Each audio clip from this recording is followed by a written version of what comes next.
नमस्कार मंडळी, मनीषाज किचन मध्ये तुम्हा सर्वांचं खूप खूप स्वागत आहे। आजच्या रेसिपी मध्ये आज आपण बनवणार आहोत कुरकुरीत गवार।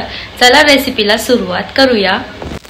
ही गवार एकदम कुरकुरीत बनते, चटपटीत लागते, बघू शकता तुम्ही व्हिडिओ मध्ये। चला आता सुरुवात करूया। गवार घेतली आहे मी, तुम्ही तुमच्या क्वांटिटी नुसार कमी जास्त करू शकता।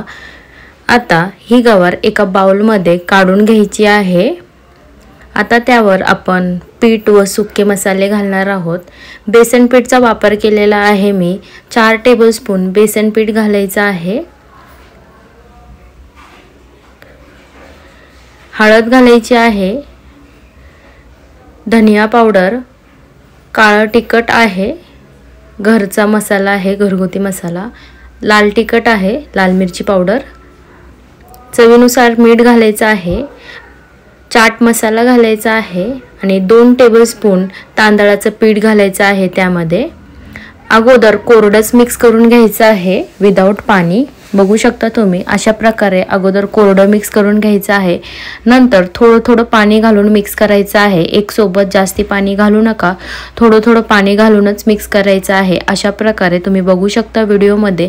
आपल्याला जास्ती पातळ बॅटर करायचं नाहीये, फक्त ते बॅटर शेंगाला लागलं पाहिजे अशा प्रकारे आपल्याला मिक्स करून घ्यायचं आहे।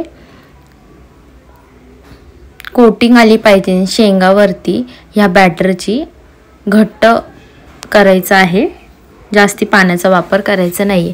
बघू शकता अशा प्रकारे थोडं पाणी घालून मिक्स करून घ्यायचे आहे शेंगा।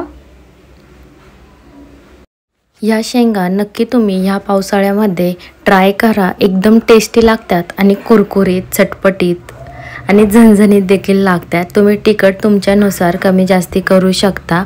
अशा प्रकारे मिक्स करून आपलं बॅटर तयार झालेलं आहे आणि कोटिंग देखील छानपैकी लागलेली आहे गवारच्या शेंगाला। आता मीडियम तेल गरम करायचं आहे, जास्ती कडकडीत करायचं नाहीये। मीडियम गॅसवर हे शेंगा फ्राय करायचे आहे, कारण की मीडियम गॅसवर फ्राय केल्यानंतर या शेंगा छान कुरकुरीत तळल्या जातात। जर फास्ट फ्लेमवर केल्या तर काळपट होईल आणि कुरकुरीत देखील होणार नाहीये। म्हणून लक्षात ठेवा की आपल्याला स्लो किंवा मीडियम फ्लेमवर शेंगा फ्राय करून घ्यायचं आहे।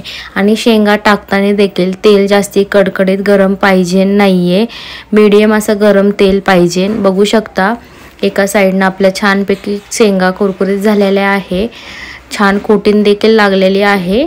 आता आपण दुसरे साइडनं देखील फ्राय करून घेऊया। दोन्ही साइडनं छानपैकी कुरकुरीत फ्राय करून घ्यायचं आहे आणि मीडियम टू स्लो फ्लेमवरच कुक करायचं आहे, फ्राय करायचं आहे, फास्ट फ्लेमवर करू नका। अशा प्रकारे बघू शकता तुम्ही छान सुंदर असा कलर देखील आलेला आहे आपल्या कुरकुरीत शेंगाला आणि फ्राय देखील झालेले आहे। आता आपण ह्या शेंगा सगळ्या काढून घेऊया आणि दुसऱ्या देखील अशाच तळून घेऊया शेंगा।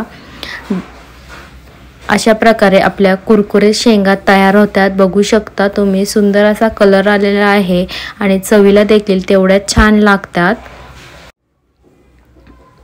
या पावसाळ्यामध्ये नक्की तुम्ही देखील या शेंगा ट्राय करा।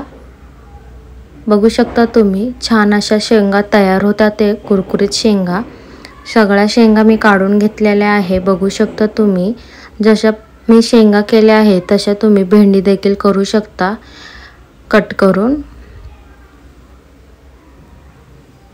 या शेंगा तुम्ही ग्रीन चटणी सोबत खाऊ शकता किंवा फक्त वरनं थोडासा लिंबू पिळून खाऊ शकता किंवा सॉस सोबत देखील तुम्ही हे खाऊ शकता। अशा प्रकारे आपल्या कुरकुरीत शेंगा तयार होतात। ते सगळ्या शेंगा काढून घेतलेल्या आहे, बघू शकता तुम्ही।